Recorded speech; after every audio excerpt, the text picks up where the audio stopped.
Good morning, good evening, good afternoon, wherever you are. I hope you're having an amazing day. It is Friday, June 6th, 2014, and we're going to do the facts of the matter.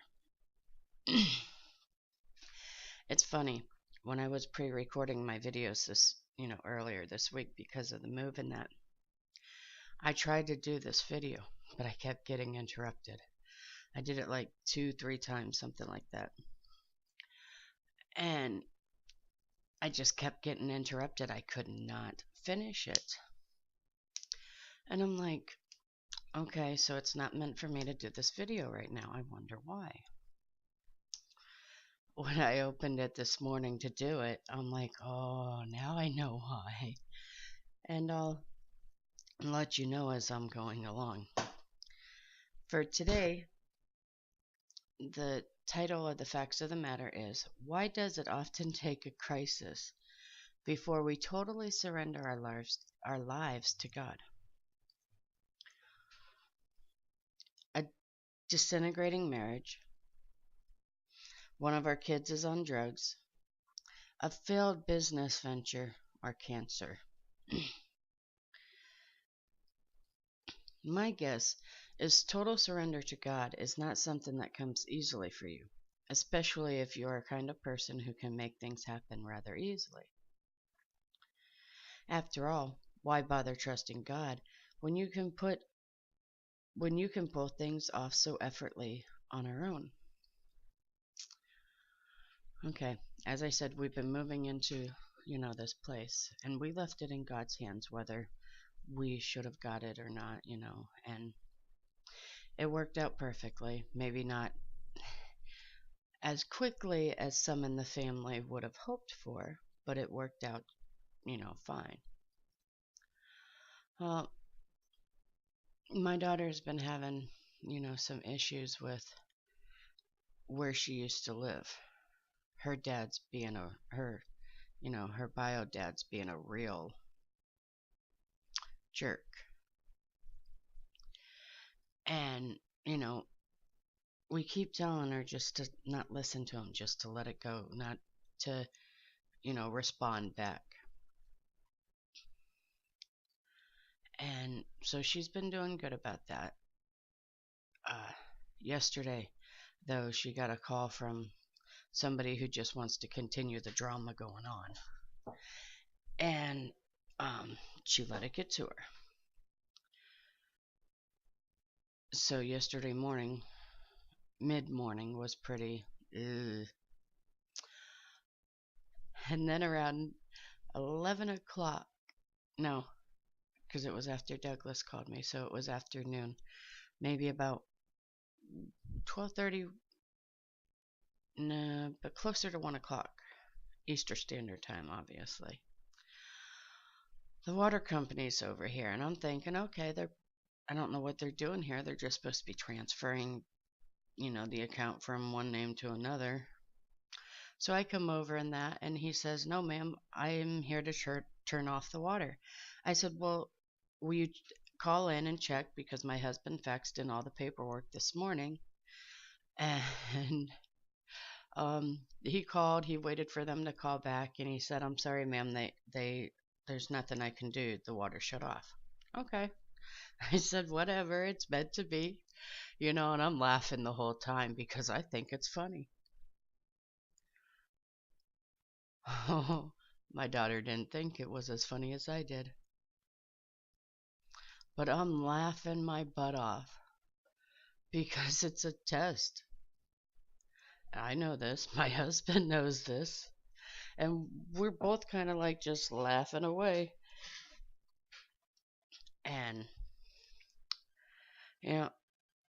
sometimes it's easy to put all faith in God.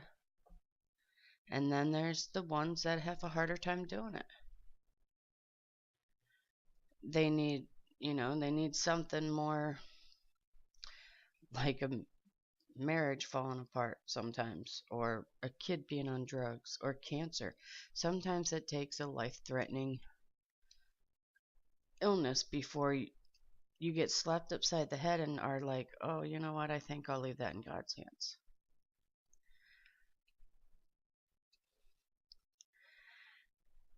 St. Paul, a man of no meager ability, also struggled with the total dependence upon God.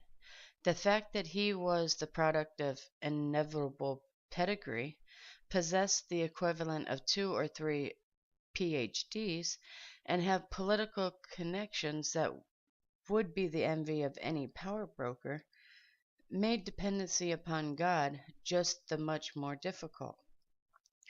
After all, if anyone could pull things off on their own, it was Paul. So, God brought him to the brink. See a connection here? We do not want to be uninformed about the hardships we suffer. We were under great pressure, far beyond our ability. Far beyond our ability to endure, so that we despaired even of life. Indeed, in our hearts we felt the sentence of death. And you know what I was just thinking as I was reading that? I'm not sure if it was anything about her father yesterday morning. I believe it was about her computer. Because they had agreed to make a certain a certain amount, and then the company decided that they wanted more.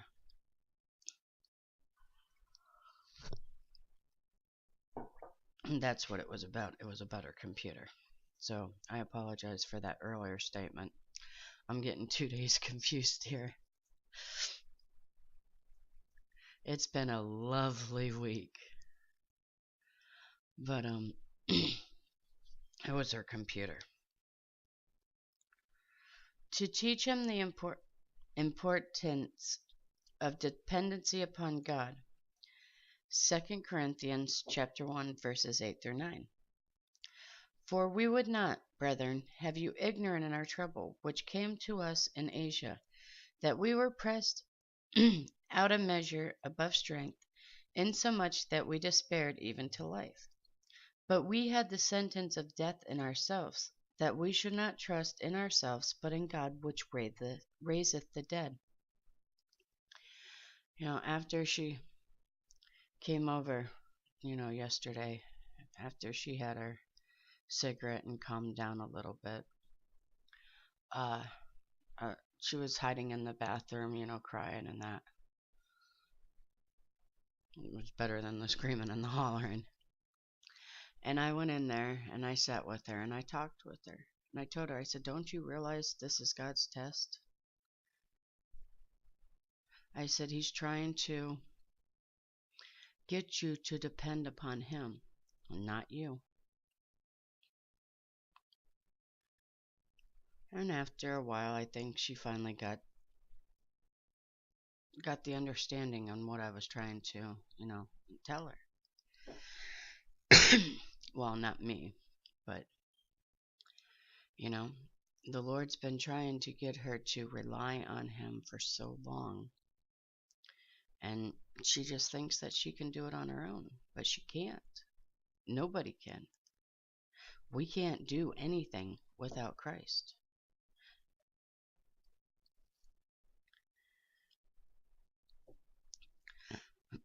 So if you... I'm sorry. My allergies this morning are really kicking. So, if you tend toward cool-headed self-reliance that pushes God to the edges of your daily life, hold on to your hat. Your loving Father is committed to arranging the circumstances in your world to get your attention. Sound about right. Or to take you to the brink if necessary, which also sounds about right. In order to teach you not to rely on yourself, but on God. I really understand why I could not record this message before today. It makes perfect sense. It was so that I could add my experiences over these past couple days.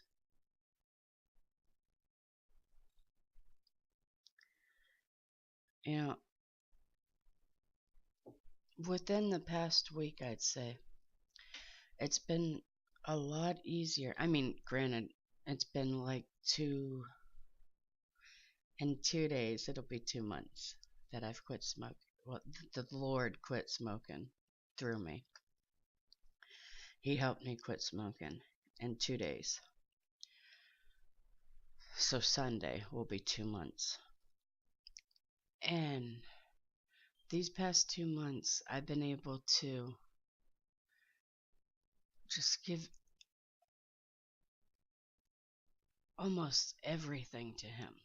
I still hold on to bits and pieces here because uh, just because, those, not because I want to, just because I'm stubborn, I guess. And I don't realize that I'm not letting those go. Or I take them back for a second or two before I get slapped upside the back of the head and say, hey, that's mine. Um, but it's been so easy to just let it go and not let the mundane normalities of what used to piss me off bother me anymore. Like, I would have been throwing a holy fit about the water. Under normal circumstances, I would have been. But the Christ in me just let it fly right by. Let me laugh it through. And it was amazing. Um, I'm on day 10 of the Atkins diet. And Nicole, Nicole couldn't do any diet whatsoever. Nicole didn't even last a couple days on a diet because Nicole loves chips and ice cream and sugar and all that crap. But you know what? 10 days, I haven't cheated. I haven't even wanted to. Joey be like, Mommy, you want a bite of my ice cream? Nope, no thank you. In fact, yesterday I went out and I mowed part of the lawn. I've been very active the past couple days. Um, I'm loving my lifestyle change. And it's not so much my lifestyle change. It's the Christ in me that I'm loving because I'm active now because of him. Losing weight now because of him. I may not see it, but I can tell, I can feel it. Um, and it's so easy to just let things go when Christ has you in his hands. He's up there holding me like a baby in his arms, and I love it. I don't have to worry about nothing. And no, it's not hard at all. You just rest from the you. Yeah, I had to throw that one in there. I hope you guys are watching my pastor's uh daily or daily discipleship and also the live Bible studies. Well, they're live when he records them, but his Bible studies. I have a couple playlists. One of his live Bible studies. He's now done with Mark. But that playlist is in there. He's also got a playlist of Psalms that I have in my playlist and his discipleships and off the beaten path. If those ones, like they say, they're off the beaten path. They're about topics that need to be discussed, but Most of the watered down preachers in this world won't teach about them because they're so afraid.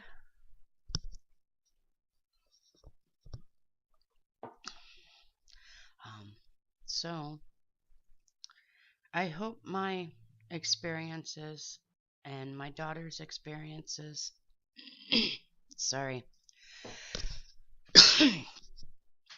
helps you today. And that is today's facts of the matter.